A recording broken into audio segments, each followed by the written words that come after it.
Boa noite, meus amigos e minhas amigas do nosso canal Escola Teológica Católica.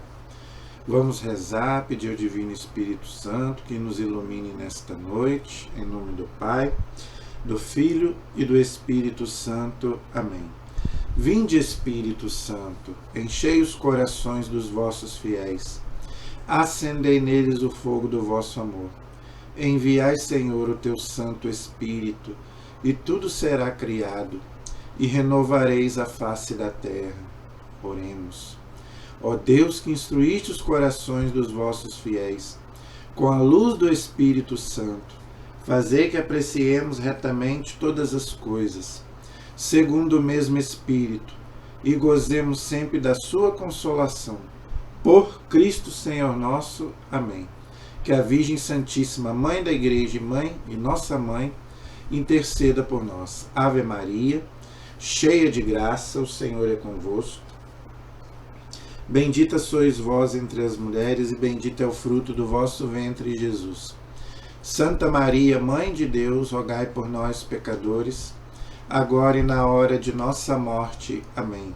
Glória ao Pai, ao Filho e ao Espírito Santo, como era no princípio, agora e sempre. Amém. Nossa Senhora Aparecida, rogai por nós. São José, rogai por nós. Todos os anjos e santos de Deus, rogai por nós. Em nome do Pai, do Filho e do Espírito Santo. Amém. Muito boa noite. Espero que todos estejam bem, na paz de nosso Senhor Jesus Cristo.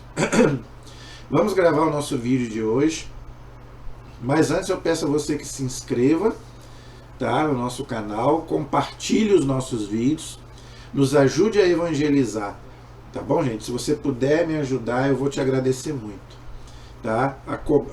O pagamento que a gente pede é a sua inscrição. Não cobramos um centavo para dar aula, mas, por favor, nos ajude a evangelizar, que o nosso canal chegue para mais e mais pessoas, para a gente aprender a estudar a nossa fé católica e aprender a palavra de Deus. Estamos estudando a Bíblia, o Antigo Testamento. Não é fácil. Não é fácil. Tem hora que eu mesmo me assusto. Como que eu aceitei fazer esse trabalho, que é muito... É uma ousadia, gente. Eu não conheço um canal católico que dê aula de Antigo Testamento. Eu não conheço. Porque é muito complicado. Então, gente, me ajude aí. Rezando. Primeira coisa, reze muito por mim, pela minha saúde, porque eu já estou até com um probleminha de garganta, de voz, não é? Porque além de dar aula aqui, de ter esse canal, eu ainda dou aula na igreja, preparando os alunos para a primeira comunhão e para o crisma. Então, gente, não é fácil, não é fácil. Então eu peço até a intercessão de São Brás, que é o protetor da garganta. Peço a ele que me ajude, né, para que sempre a minha voz, né, possa não se calar, não é? Então, né, que todo mal, né, que o inimigo, ele é assim, ele pega aonde você é o seu instrumento de trabalho. Agora que eu comecei a fazer esse trabalho, ó, já começou a me dar esse probleminha na voz, na garganta. Tive uns dias aí, né, até quase que eu não gravei, mas gravei ruim, né, assim mesmo Deus me deu a graça de gravar. Então, rezem por mim, porque o inimigo é assim, ele quer te derrubar. Ele vai fazer de tudo para te derrubar. E depois que eu comecei esse canal, gente, olha o que já teve de gente querendo me derrubar. Primeiro é o inimigo, né? O inimigo quer nos derrubar. E depois, pessoas, não é? Pessoas querendo me derrubar, né? Pessoas que comiam no meu prato, né? Querendo acabar comigo, com a minha imagem, não é? Destruir a minha imagem. Por quê? Porque é aquilo, gente. Quando você coloca um pouquinho de luz na vida das pessoas, as trevas ficam malucas. O demônio, gente, ele tá aí, ele tá louco, porque ele sabe que, né, ele quer levar muita gente com ele para o inferno. Então, gente, quando ele vê que a luz de Deus está entrando na casa das pessoas, que as pessoas... Eu estou falando porque as pessoas falam comigo, eu estou gostando do seu canal, estou gostando das suas aulas, né? Essa semana o diácono da minha igreja veio me cumprimentar falando que assiste os meus vídeos, o diácono Renato. Um abraço para ele, peço a sua bênção, se o senhor estiver assistindo. Aí ele veio falar comigo, que assiste, está gostando. Eu falei com ele, se eu falar alguma coisa errada aqui, o senhor puxa minha orelha. Tá? Puxa minha orelha. Se eu falar alguma coisa errada aí, se alguém, né, tiver algum diácono, padre, alguém, se eu falar alguma coisa errada aqui, pode me corrigir. Eu estou aqui para falar a verdade de Deus, aquilo que eu aprendi com a igreja, aquilo que eu aprendi lá na teologia, os 3 anos que eu fiz de teologia. Então, gente, me ajude porque não é fácil. Né? Não é fácil fazer esse trabalho, não é fácil. Mas nós vamos em frente, eu não vou desistir não. Né? Até Deus me dar vida e saúde, eu vou em frente. Tá? Então me ajude. Compartilhe, passe para outras pessoas e peça para as pessoas se inscrever. Não é só assistir, peça para que as pessoas se inscrevam. Tá? É só você clicar aí no inscrever-se, do lado aí, né, do vídeo. Né? Aí você compartilha e pede para as pessoas também compartilhar e se inscrever. Tá? Porque quanto mais pessoas se inscreverem, o canal cresce mais ainda. E aí mais pessoas são alcançadas e a evangelização cresce. E a palavra de Deus só vai aumentando. Nosso objetivo, gente, é fazer que os católicos leiam a palavra de Deus. Porque, gente, alunos meus falam para mim, eu nunca li a Bíblia, eu não li. Então, eu estou aqui para... Então, vamos aprender juntos, porque não é fácil. Tá? Então, gente, estamos estudando o Antigo Testamento. Terminamos o primeiro livro dos reis na semana passada. Graças a Deus. Louvado seja Deus. Hoje nós vamos começar no segundo livro dos reis. Tá? Se você quiser abrir aí a Bíblia de Jerusalém, é a página 507. Página 507, segundo livro dos reis. Tá? A Bíblia de Jerusalém é a Bíblia 507, a página 507.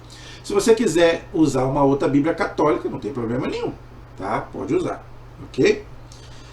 Gente, hoje nós vamos encerrar, não é?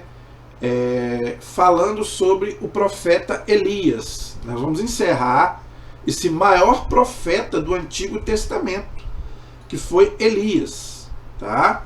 E também, né, ele vai passar, vamos dizer assim, a sucessão, né, para Eliseu, que era discípulo dele, vai ser seu sucessor e é considerado o segundo maior profeta do Antigo Testamento. Elias primeiro e depois Eliseu. Foram os 2 maiores profetas do Antigo Testamento. Homens santos, ungidos por Deus. Profeta é aquele que fala em nome de Deus. A igreja considera santo Elias e Eliseu. Não é? Então, gente, hoje nós vamos encerrar falando da vida, né, o encerramento aí da vida do profeta Elias. Então, abra aí comigo o primeiro capítulo. Hoje nós vamos estudar o capítulo 1 e 2 do segundo livro dos reis, ok? Capítulo 1 do segundo livro dos reis. Depois da morte de Acabe, gente, aquele rei terrível, não é, que fez aquela sacanagem, desculpe a palavra, né, roubou a vinha lá do coitado do Nabote, mas depois, né, ele acabou tendo, Deus falou que ele ia acabar morrendo e morreu mesmo. Do jeito que Deus profetizou, né, ele acabou morrendo, e a mulher dele a mesma coisa, Jezabel, tá bom? Então, depois da morte do rei Acabe, Moabe, ou seja, né, o reino dos pagãos, tá, revoltou-se contra Israel. Ocosias caiu da sacada de seu aposento em Samaria e adoeceu. Então, gente, Samaria é a capital do reino do norte, eu já venho falando. Jerusalém é a capital do reino do sul. Lembrando que Israel foi dividido em 2 reinos após a morte de Salomão, ok? Ele enviou mensageiros dizendo-lhes: ide consultar Baal, né, era um deus pagão, era um ídolo, né, ou seja, idólatra. Todos os povos, né, eram idólatras, né? Deus de Acaron, para saber se ficarei curado deste mal. Olha só que petulância. Aonde, gente, que um ídolo, que uma imagem vai curar alguém? Não é? Eu já expliquei aqui que a imagem ela não tem poder nenhum.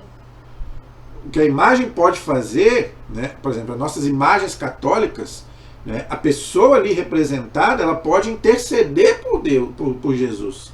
Mas quem faz o milagre é Jesus. Agora, a imagem, ela não faz nada, ela é um símbolo. Aqui, eles achavam que a imagem tinha poder. O deus Baal, aquela imagem tinha poder de cura. Tá? Então, aí era idolatria mesmo. Tá? Por isso que a gente tem que saber discernir entre uma imagem de um ídolo e uma imagem de um santo católico. Não tem nada a ver uma coisa com outra. A imagem dos católicos não tem nada a ver com essas imagens. Aqui não. Aqui o rei, né, realmente estava pedindo aquela imagem daquele deus pagão, Baal, que o curasse. Aí realmente é idolatria mesmo. Ok? Mas o anjo do Senhor disse a Elias, o profeta, tá? Lembrando que o anjo é mensageiro, tá? Os anjos é aqueles que trazem uma mensagem de Deus quando Deus quer falar alguma coisa, tá? O anjo do Senhor disse ao profeta Elias, dizendo: levanta-te e vai ao encontro dos mensageiros do rei da Samaria e dizei-lhes: porventura não há um Deus em Israel para ides consultar Baal, Deus de Acaron? Então, gente, por isso que os judeus não se davam com os samaritanos. Os samaritanos, infelizmente, caíram na idolatria lá com os pagãos. E os judeus não. Né? Os judeus, eles eram monoteístas, adoravam um único Deus. Ok? Por isso que judeus e samaritanos não se davam. Desde a época de Jesus era assim. Tá? Por isso, assim diz o Senhor: não descerás do leito ao qual subsiste, mas com certeza morrerá. Então, gente, a idolatria, ela acarreta a morte espiritual. São Paulo fala lá na carta aos Coríntios que os idólatras não herdarão o reino, irão para o inferno. Tá? Isso aí, gente, não sou eu que estou falando, isso aí está na palavra de Deus. Idolatria aqui, gente, não é só de imagem, não, é de tudo. O que é idolatria? Você adorar um ídolo e você colocar aquilo ali no lugar de Deus. Tudo aquilo que ocupa o lugar de Deus na nossa vida é um ídolo. Eu venho falando isso daqui várias vezes. Ninguém, nada nem ninguém pode ocupar o lugar de Deus na nossa vida. Ah, eu amo meu pai, eu amo a minha mãe, eu amo meus filhos. Por quê? Porque eu amo a Deus. Primeiro eu amo a Deus. Por amor a Deus eu amo as pessoas. Por amor a Deus eu amo a natureza. Eu tenho que amar o sol, as estrelas, as flores, os animais. Mas por amor a Deus, eu amo as criaturas por amor ao Criador. Se eu colocar qualquer coisa no lugar de Deus, aí é idolatria. Não é só imagem. O dinheiro, o poder, a fama, as pessoas, o prazer, tudo. Tudo aquilo que as pessoas hoje colocam no lugar de Deus é idolatria. O dinheiro hoje é um Deus para muita gente. E eu não estou falando também, gente, só dessas pessoas aí que fazem corrupção, que roubam. Não é só isso, não. Quer um exemplo? Eu tenho que trabalhar. E Deus fica em segundo plano. É o que eu mais ouço. Ah, eu não posso ir à missa porque eu tenho que trabalhar. Eu não leio a Bíblia porque eu tenho que trabalhar. Eu não tenho tempo para ouvir o seu áudio. Eu queria tanto ouvir o seu vídeo, mas não tenho tempo porque eu tenho que trabalhar. Você está colocando o seu trabalho, o seu dinheiro acima de Deus. Gente, qual é o primeiro mandamento? Amar a Deus sobre todas as coisas. Você tem que primeiro Deus. Claro que eu tenho que trabalhar. Claro, com certeza. Eu tenho que trabalhar para trazer o sustento para minha casa. E Deus não é contra isso. Mas e Deus aonde que fica? Deus tem que ficar em primeiro lugar.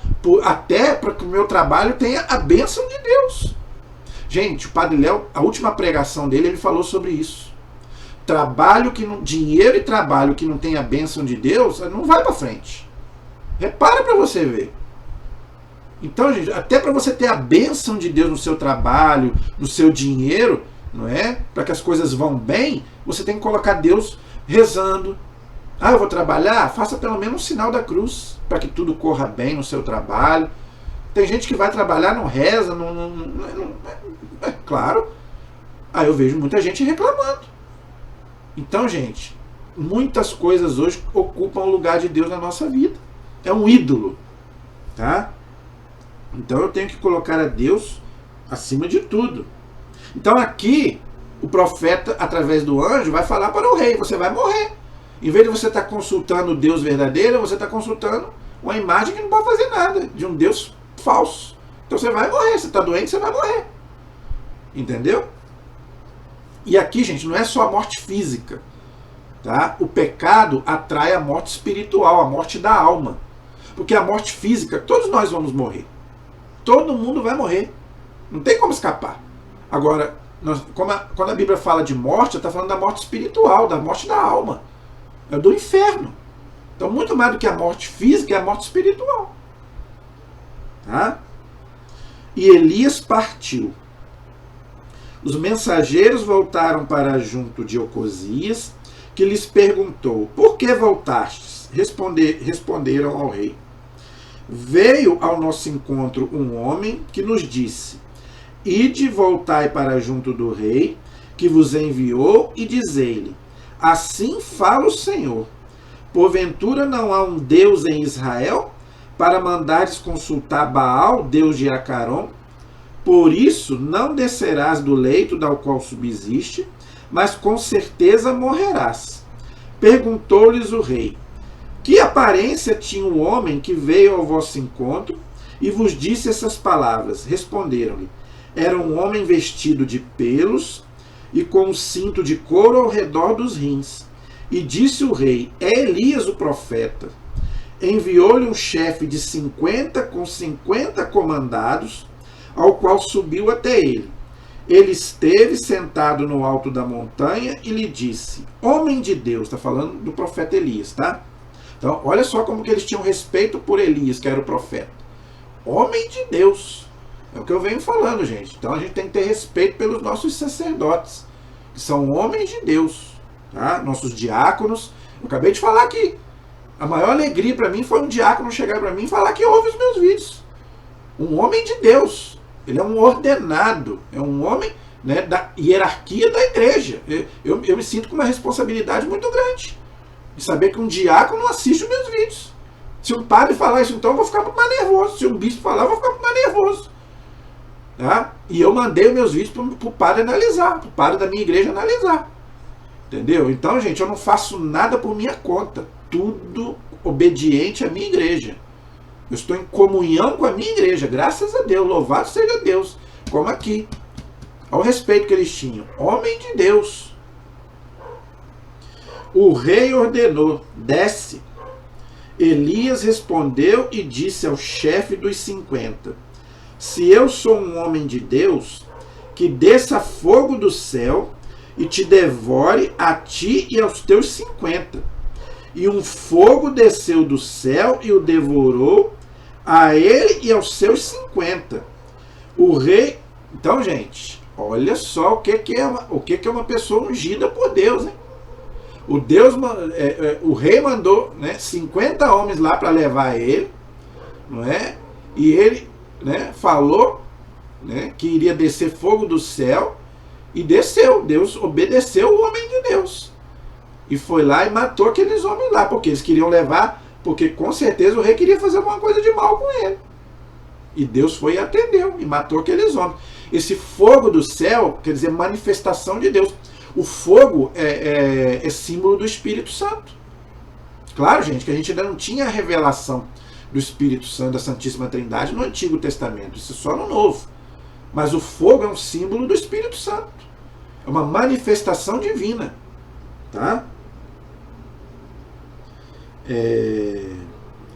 O rei enviou de novo outro chefe de 50 com seus 50 comandados, que tomou a palavra e disse: homem de Deus, o rei ordenou: desce depressa. Elias respondeu: se eu sou um homem de Deus, que desça fogo do céu e te devore a ti e aos 50.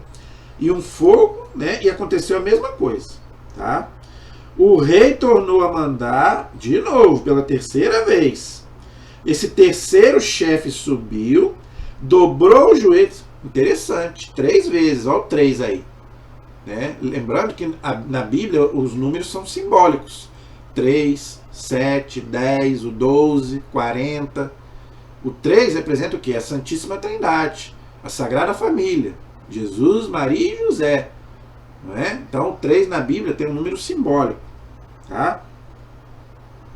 Então, o homem de Deus, pela terceira vez, né, foi mandado, dobrou os joelhos diante de Elias, não para adorar Elias, não para adorá-lo, em sinal de respeito. Dobrou o joelho diante de Elias e suplicou-lhe assim: ó homem de Deus, que tenham algum valor a teus olhos a minha vida e a destes teus 50 servos. Caiu fogo e devorou os 2 primeiros chefes dos 50 com os seus comandados, mas agora que a minha vida tem algum valor aos teus olhos. Então, ele fez uma súplica, não é? Pediu para que ele não morresse, que ele estava ali cumprindo uma ordem, ele não tinha culpa, ele era empregado. O rei mandou, ele tinha que ir. Então, ele se prostrou diante do profeta pedindo para não morrer. Não para adorar o profeta, mas em sinal de respeito. Tá? O anjo do Senhor disse a Elias: desce com ele, não o temas. Olha aí. Então Deus fala muito isso no Antigo Testamento. Não temas, estou contigo, vai. Tá? Isso tem muito no Antigo Testamento. Tá? Deus sempre fala, não tenha medo. Todos nós temos medo. Todos nós temos. Mas com Deus a gente vence. Não é? Segura na mão de Deus e vai. Então é isso que o anjo falou, vai com ele. E o profeta obedeceu, porque o anjo é mensageiro. Tá? Não temas. Ele se levantou, tá vendo? Mandou, vamos logo. Deus mandou, meu amigo, vamos em frente. Levanta e vai. Siga o seu caminho. Tá? Por isso que muitas vezes Deus não opera na nossa vida. Deus às vezes fala e a gente não levanta, não vai. Lembra a sogra de Pedro? Quando ela foi curada, ela se levantou e começou a servir. Então, gente, quando Deus falar levanta, vai em frente. Né? Agora vai servir a Deus.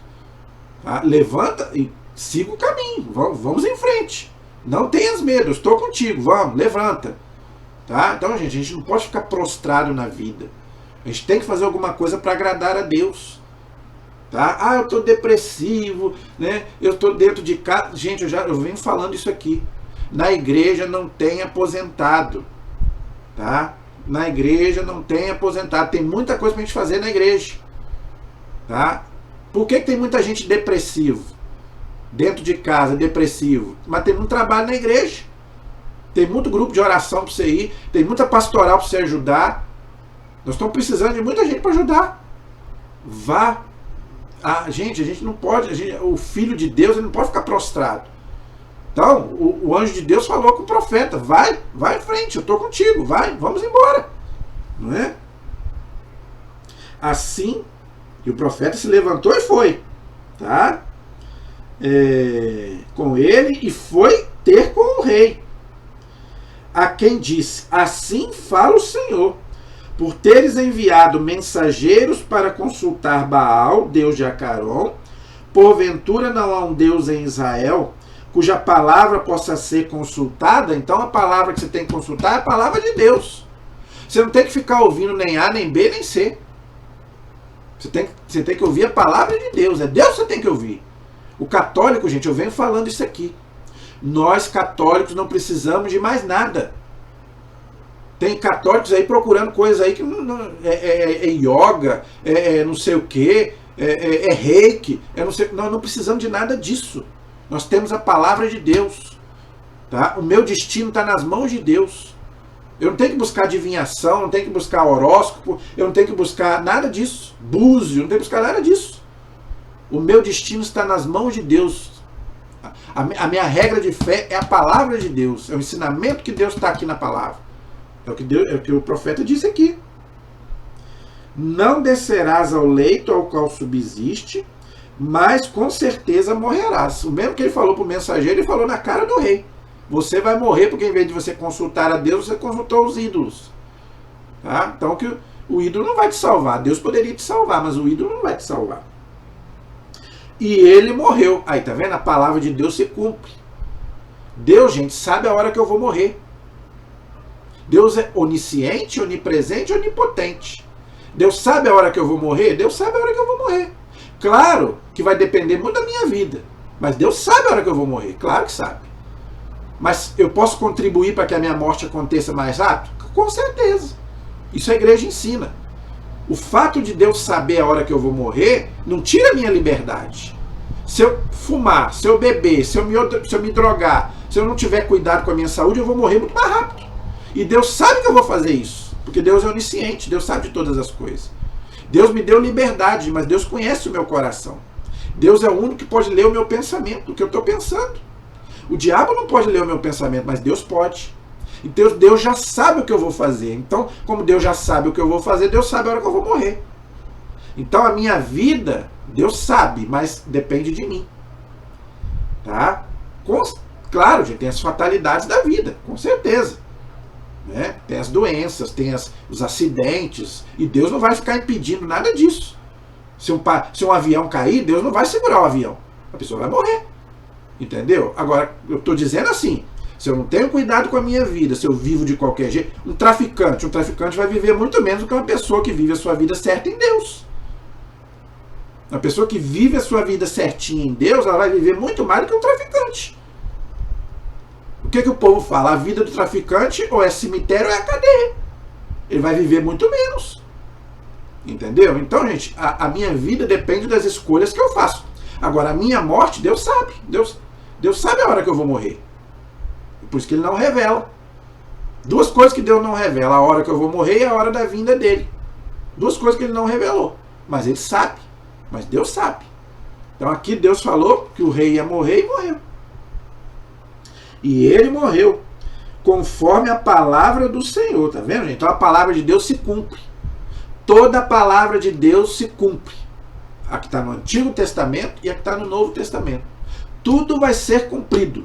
Porque Deus é fiel, Deus não mente. Ah, Deus está demorando, Deus está dormindo. Não, Deus não está dormindo. A própria palavra de Deus diz: Deus está esperando as pessoas se converterem. Deus está te esperando, eu e você. Porque Deus não quer que ninguém vá para o inferno. Por isso que não é Deus que manda a pessoa para o inferno. É um absurdo a pessoa falar isso. Deus quer que todo mundo vá para o céu. Agora, Deus não vai obrigar ninguém a amá-lo. Não, Deus não vai botar uma corda no pescoço de ninguém, não vai colocar uma faca. Não vai. Se a pessoa não quer saber dele, ele vai respeitar. Mas até o último momento é o filho pródigo. É o filho pródigo. Deus vai todo dia lá na janela esperando que a pessoa volte. Agora, se a pessoa não voltar, não é culpa de Deus. Queira Deus que esse filho se arrependa, mesmo que ele coma lavagem, igual o filho pródigo comeu, e volte para casa. E Deus vai receber, vai abraçar e vai beijar. Entendeu? Aquele filho pródigo somos nós, filhos rebeldes. Nós somos filhos rebeldes. Mas até o último momento Deus vai nos esperar. Então Deus não manda ninguém para o inferno. Entendeu? Então a palavra do Senhor pronunciada por Elias. Olha aí, tá vendo? Então a palavra de Deus quem proclama é a igreja. Né? Hoje são os sacerdotes, são os bispos. Né? Pronunciada por Elias. Jorão tornou-se rei em seu lugar, que era filho do rei. Tá?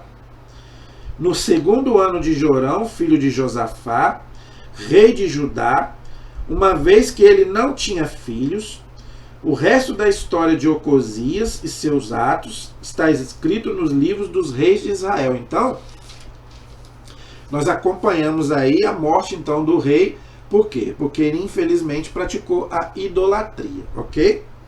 Agora, gente, no capítulo 2, esse capítulo 2 aí, ele é muito interessante. E eu quero ler ele com você. Por quê? Porque fala do final da vida do profeta Elias, tá? Elias aí vai morrer, ok? E tem muitas interpretações erradas desse texto, tá? Muita gente interpreta esse texto errado, ok? Diz aí o título do capítulo 2, na página 508 da Bíblia de Jerusalém, se você quiser me acompanhar. Segundo livro dos Reis, capítulo 2, ok?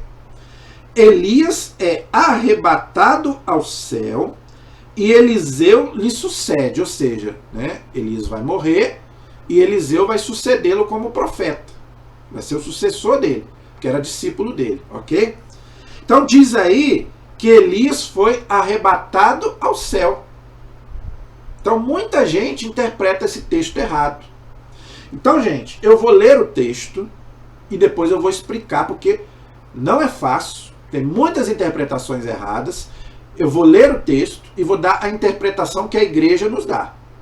Aqui não sou eu, não é a minha interpretação, a interpretação da Igreja Católica.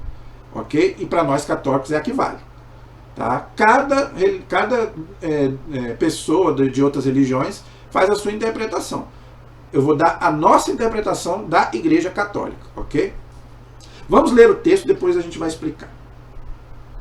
Eis o que aconteceu quando o Senhor arrebatou Elias ao céu num turbilhão.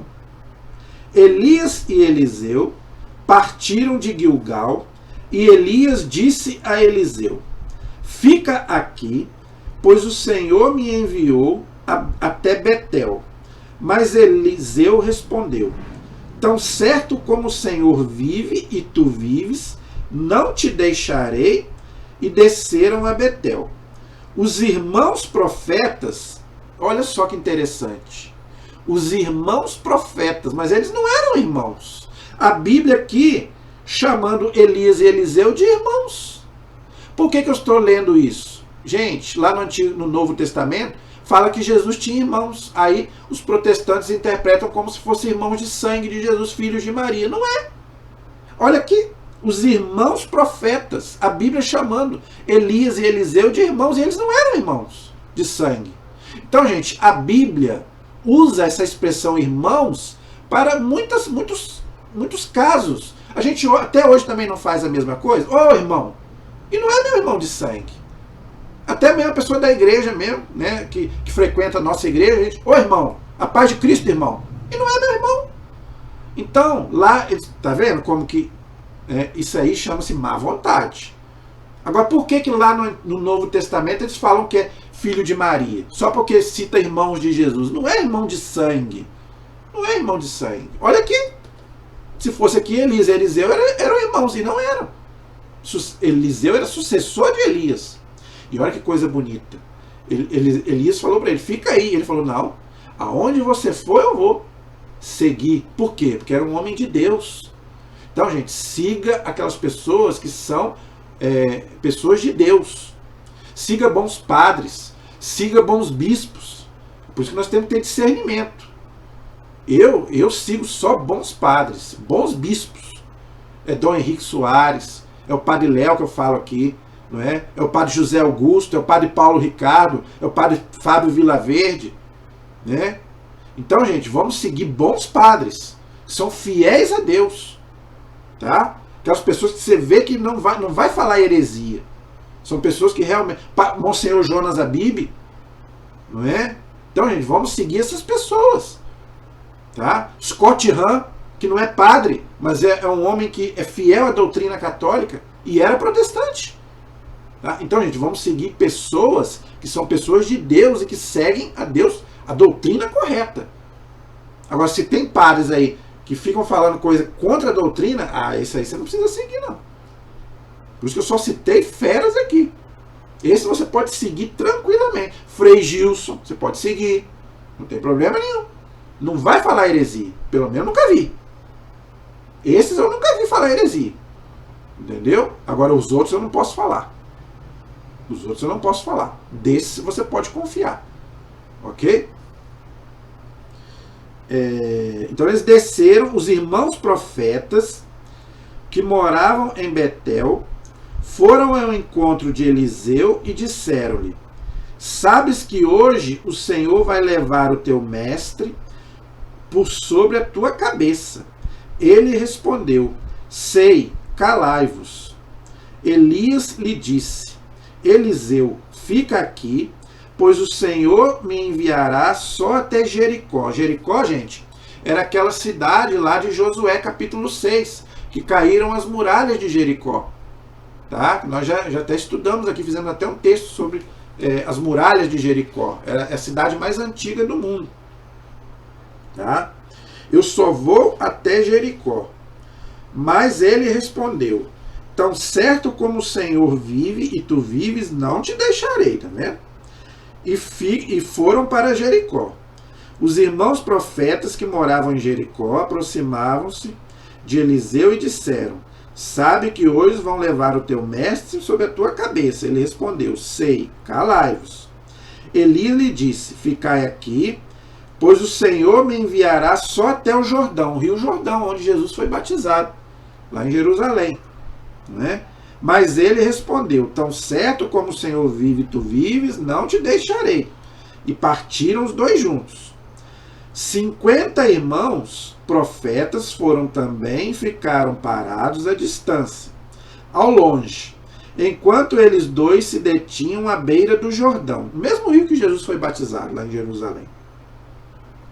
Então Elias tomou seu manto, lembrando, gente, que os profetas tinham seu manto, né? Como os padres hoje têm as batinas, né? O padre hoje tem a batina, tá? Elias tomou seu manto, enrolou e bateu com ele nas águas do Jordão, que se dividiram de um lado e de outro, de modo que ambos atravessaram a pé enxuto.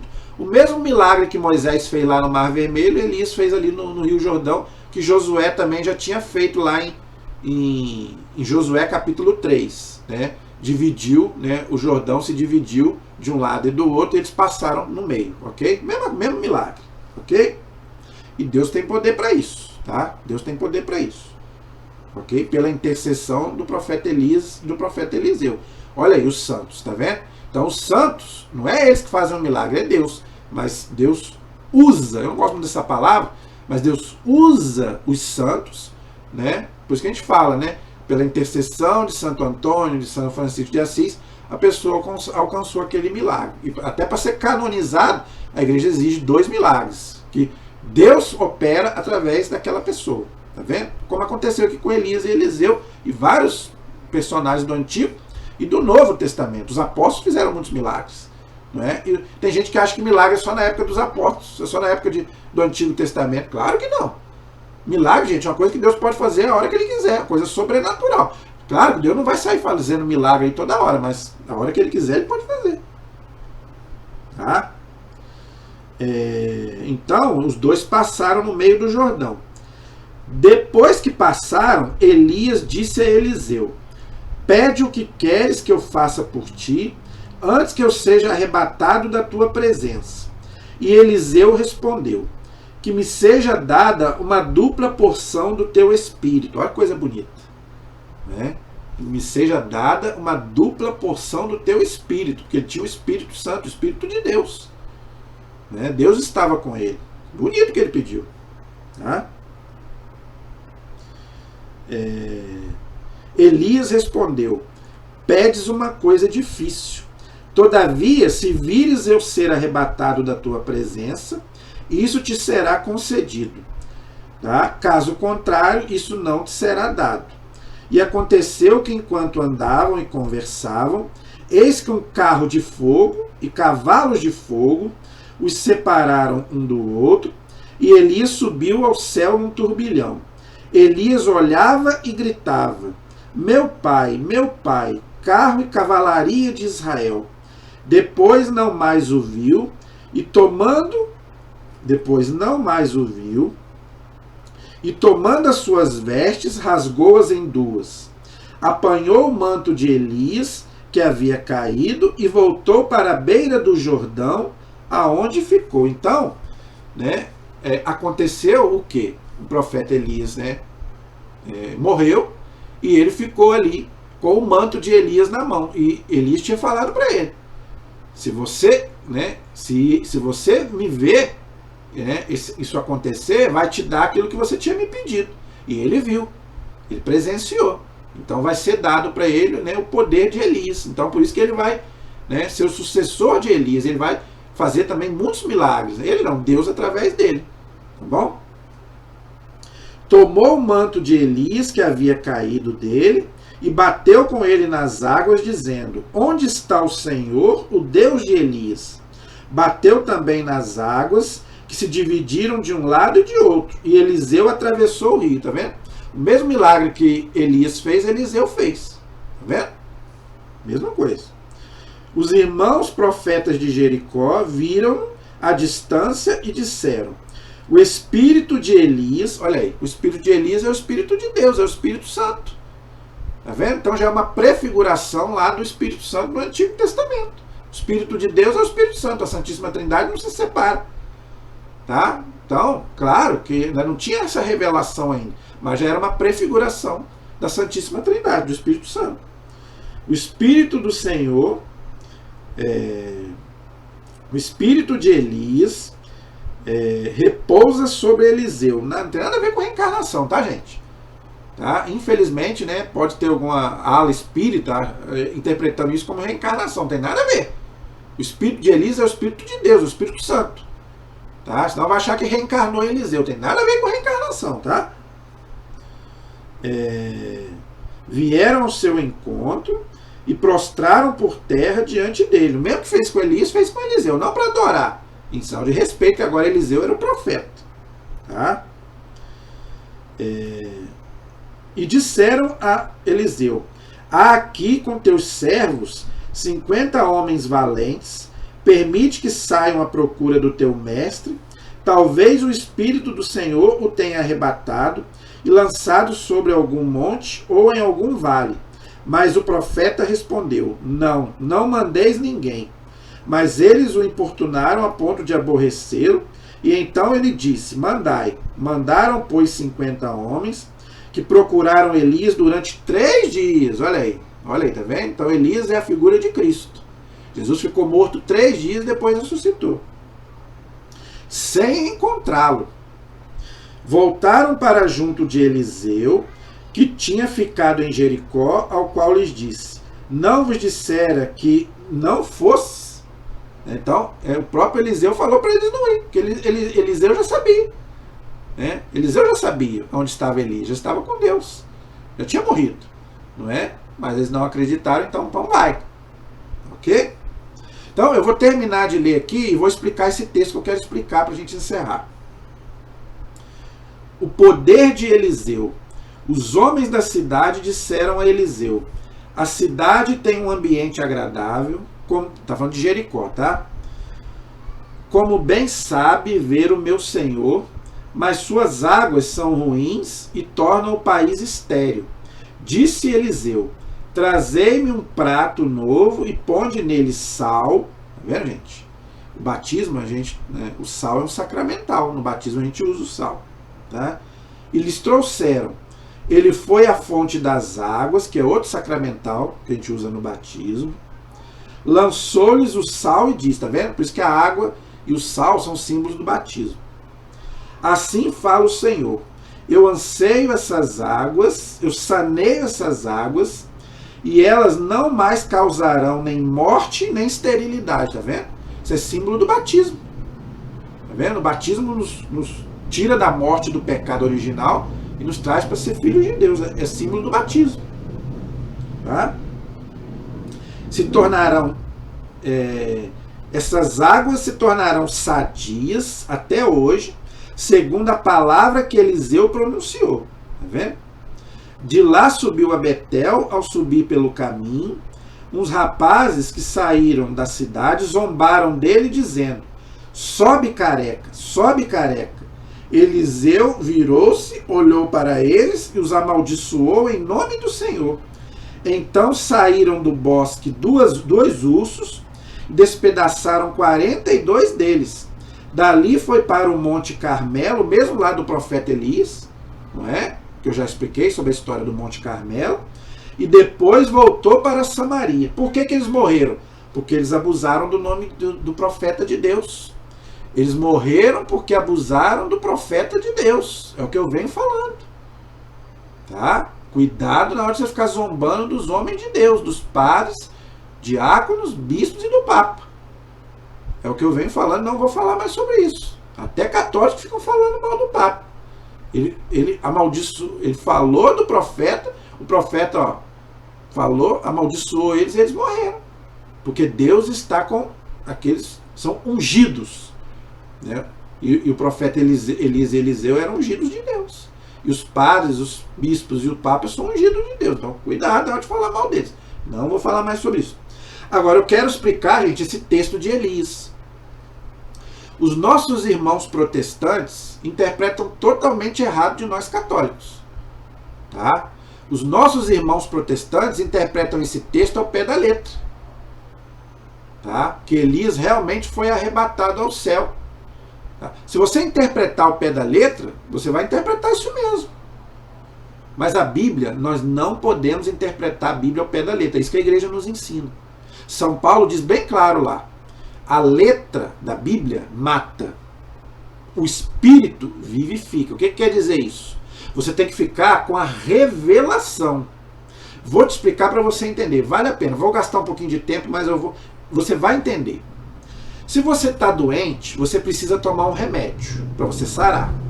Não é? Aí você vai na farmácia e você compra o remédio. Você precisa tomar o remédio. Só que o remédio, ele vem dentro de um frasco de vidro.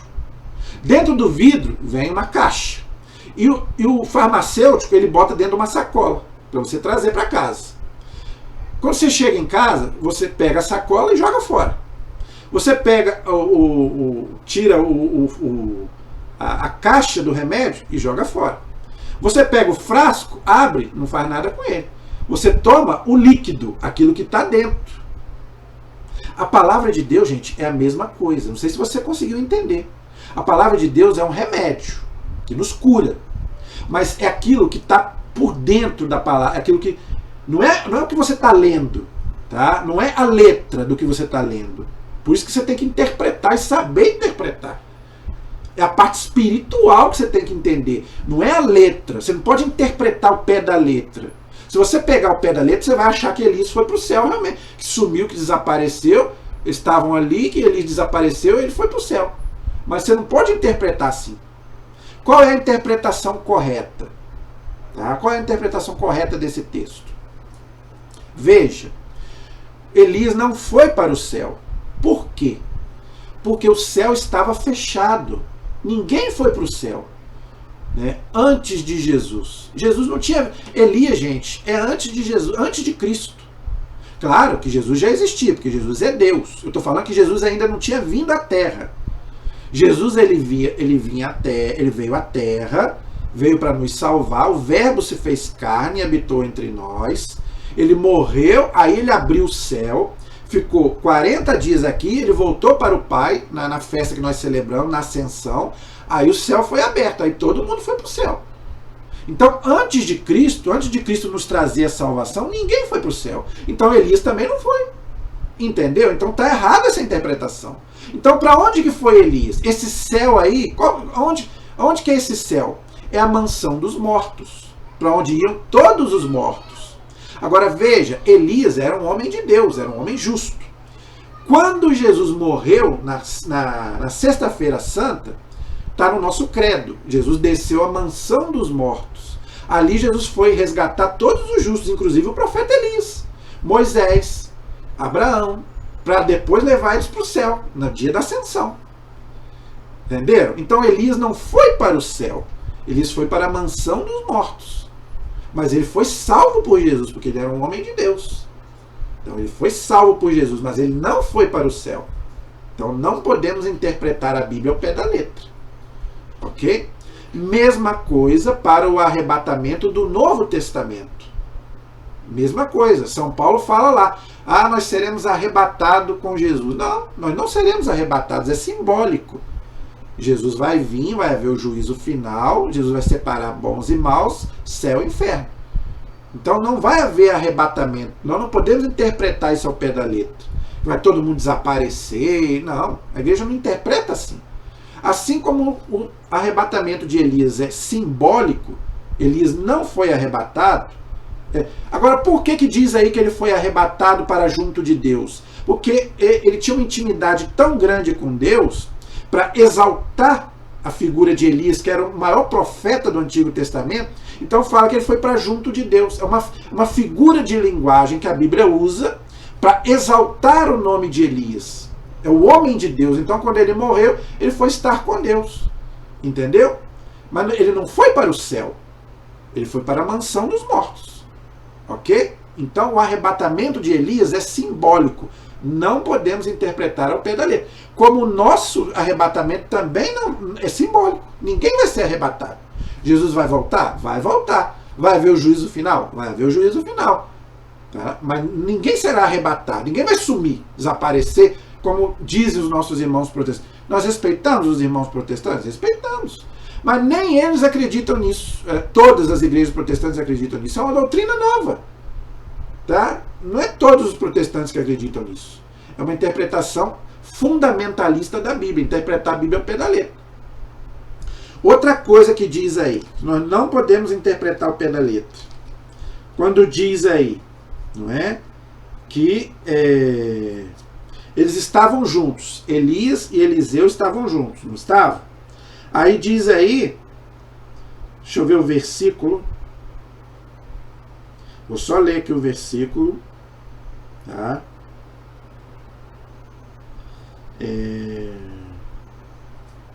Tem um versículo que fala.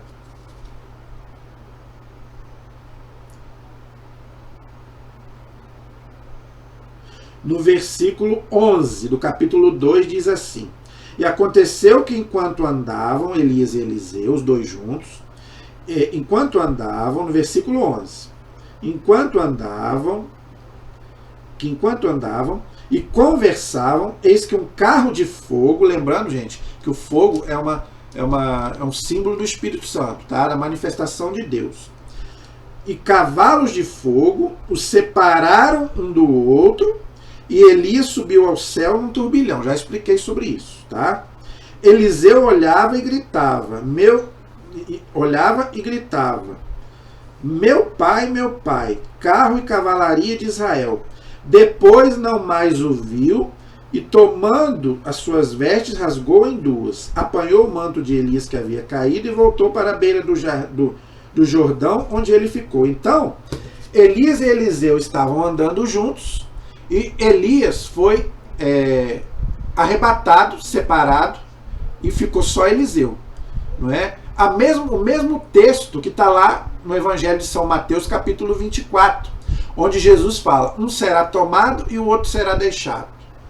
Então, é outra coisa que a gente tem que entender, tem que ter cuidado na hora de interpretar. Não é? O que isso quer dizer? Um será tomado e o outro será deixado. Ou seja, aquele que está com Deus será tomado, e aquele que não está com Deus será deixado. É essa a interpretação. Ok? Aquele que serve a Deus será tomado, será colocado junto com Deus. Aquele que não serve a Deus será deixado, ou seja, não será levado para junto de Deus. Essa é a interpretação. Ok? Então, gente, por isso que eu estou falando, tá vendo como que é difícil interpretar a Bíblia? Olha que texto difícil. Se você for ler ele ao pé da letra, você vai dizer que Elias foi para o céu, mas o céu estava fechado. Elias não foi para o céu. Elias foi para a mansão dos mortos. Mas ele foi salvo por Jesus. Na mansão dos mortos, Jesus foi levar salvação a todos os justos, inclusive o profeta Elias. Como é que a gente sabe disso? Mateus 17. Aparecem lá Moisés e Elias conversando com Jesus. Está lá em Mateus 17. Por quê? Moisés representa a lei, os 10 mandamentos, e Elias representa os profetas, o maior dos profetas. Tá? E os dois já tinham morrido. Então, eles eram santos. Mas eles estavam o quê? Na mansão dos mortos. E Moisés também, ninguém sabe onde ele está. O túmulo dele ninguém sabe. Diz lá no livro do Deuteronômio que até hoje ninguém sabe onde Moisés está. Mas nós sabemos que ele foi para a mansão dos mortos, que ele não foi para o céu. Ninguém foi para o céu antes da ascensão de Jesus. Ninguém. A Bíblia fala que Enoque também foi arrebatado. Está lá no livro do Gênesis. Mas não foi. Ele não foi para o céu. Então, gente, o arrebatamento é simbólico. E do Novo Testamento também é simbólico. Então, gente, não acredite nessa doutrina de arrebatamento, ao pé da letra. A Igreja Católica não acredita em arrebatamento. Ok? Ninguém vai ser arrebatado que vai sumir, nada disso. Nós acreditamos sim na vinda de Jesus. Jesus vai voltar. Não sabemos quando. Vai haver o juízo final. Está lá em Mateus 25. Agora, não haverá esse arrebatamento aí que os protestantes dizem que vai haver. Não vai haver. Tá? E a tal da grande tribulação? Não é? Porque eles dizem que a igreja será arrebatada e os que ficarem vão passar pela grande tribulação. Gente, quer mais tribulação do que nós já estamos passando? Todos nós, gente, vamos passar pela tribulação. O livro do Apocalipse é bem claro. Os sobreviventes da grande tribulação é aqueles que se alvejaram no sangue do Cordeiro. Então nós vamos passar. Não pense que você não vai passar pelas tribulações, não, que você vai. Quer mais tribulação porque nós já estamos passando? Porque nós já vivemos nesse mundo? Entendeu? Então nós vamos passar sim. Tá? Por uma grande tribulação que a igreja ensina que vai ser uma coisa que nem a gente sabe o que vai ser. Mas nós vamos passar, mas Deus vai estar conosco. Então essa é a interpretação que a igreja dá para esse texto. Então, gente, na próxima aula, nós, graças a Deus, terminamos então com o profeta Elias, que morreu. E agora nós vamos continuar aí com o profeta Eliseu, que vai continuar, né, fazendo muitos milagres também, como fazia o profeta Elias. Amém? A nossa proteção está no nome do Senhor, que fez o céu e fez a terra. Estivemos e permaneceremos unidos em nome do Pai, do Filho e do Espírito Santo. Amém. Deus abençoe a todos. Até o próximo programa, se Deus quiser.